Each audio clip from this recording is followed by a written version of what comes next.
Seeing as we are now all fully road legal and we've got some lovely spring sunshine here in the UK, I think it's time that we take this out for a rip.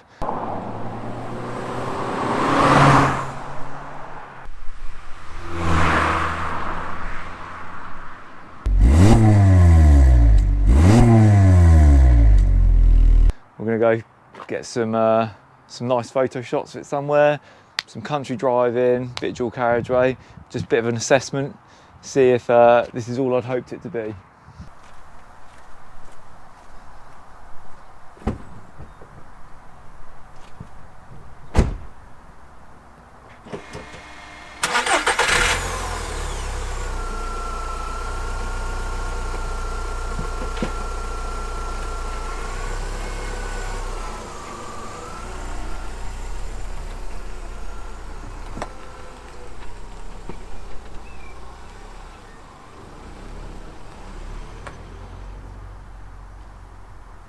Now, don't get me wrong, I'm not expecting this to be the the fastest thing in the world or blisteringly quick.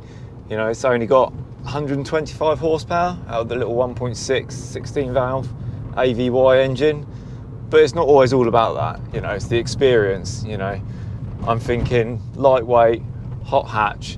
Is it going to be more reminiscent to the Mk1 Golf where the GTI started? So, you know, that feeling you get, the lightweight, the nimbleness, not necessarily always just flat out speed. Let's see what we think. Instantly, you know, being in here takes me back to being in Mk4 Golfs. The smell, the feel, the dials.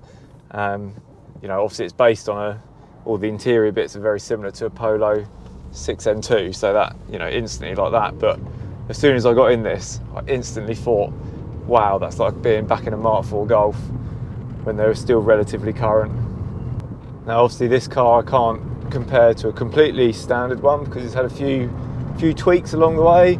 The KW coilovers, the braided lines, the drilled disc and pads. But you know, on the whole it's a relatively standard car. So yeah, I've never driven another one, so this is my first experience of it. Let's give it a little bit of a squirt.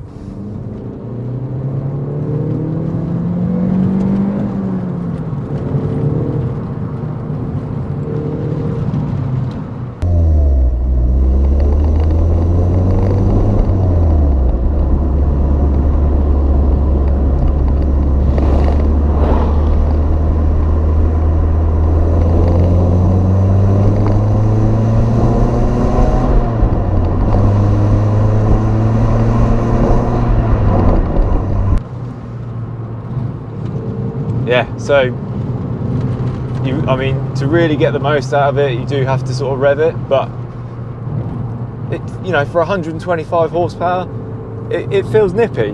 The throttle is nice and sensitive. The gearing is really short, so you know you feel like you're really sort of going for it. And you look down, you're not doing massive speeds, but it's just all about that driving experience with it. It's just good fun.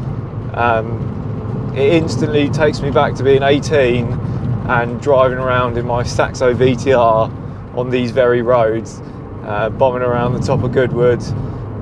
Yeah, it's so far so good. Steering's nice and responsive. I like it a lot.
like I've said, it's not the most powerful thing in the world, but it's not always about that.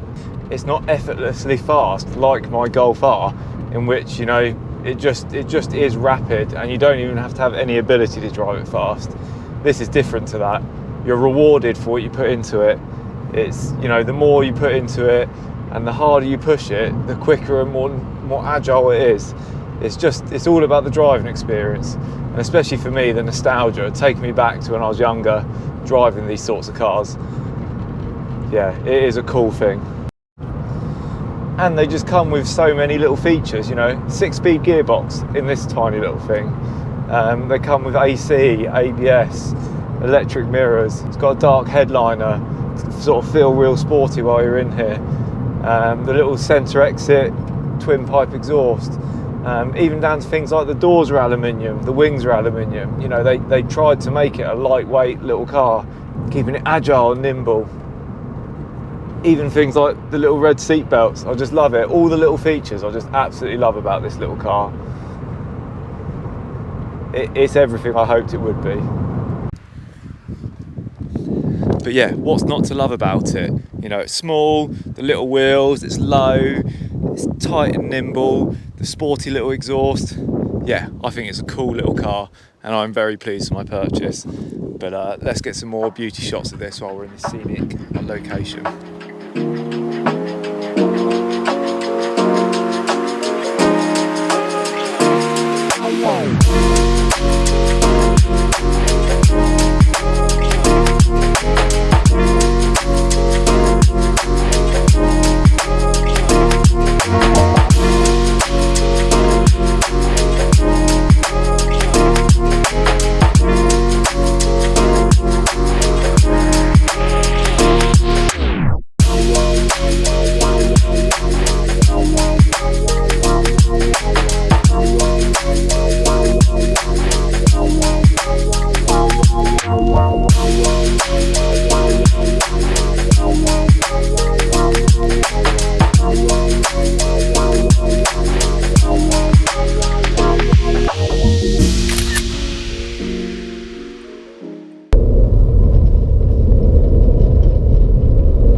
Big dual carriageways and motorways is not where you'll have the fun in this car.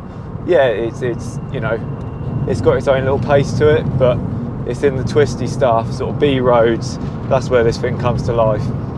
As tiny as it is as well, when you're inside it doesn't feel like it. I think because you've got the big glass everywhere, small A-pillars, and you're sort of sat down low in it, you don't feel like you're in a tiny car until you get out and look back at it and realise how small it actually is. One thing that did really make me laugh with it was when I went to go and fill it up with fuel. The fuel pump tripped out at £35.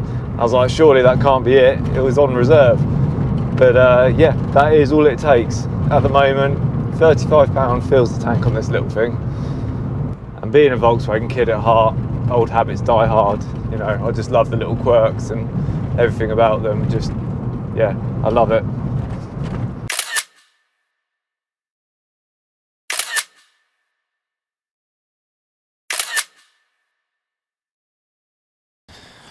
So all in all, I am a very happy boy. It's everything I hoped it would be, and you know, it's pretty immaculate, to be fair, for its age. You know, it's 22 years old now, and it joins the fleet of my other Volkswagens. Yeah, I've enjoyed all of it, to be fair. Looking for it, hunting through the Japanese auction sites, and then the anticipation of waiting for it to arrive, then getting it registered, and then now it's finally on the road. It's quite a cool achievement, and yeah, I've enjoyed the whole process, to be honest.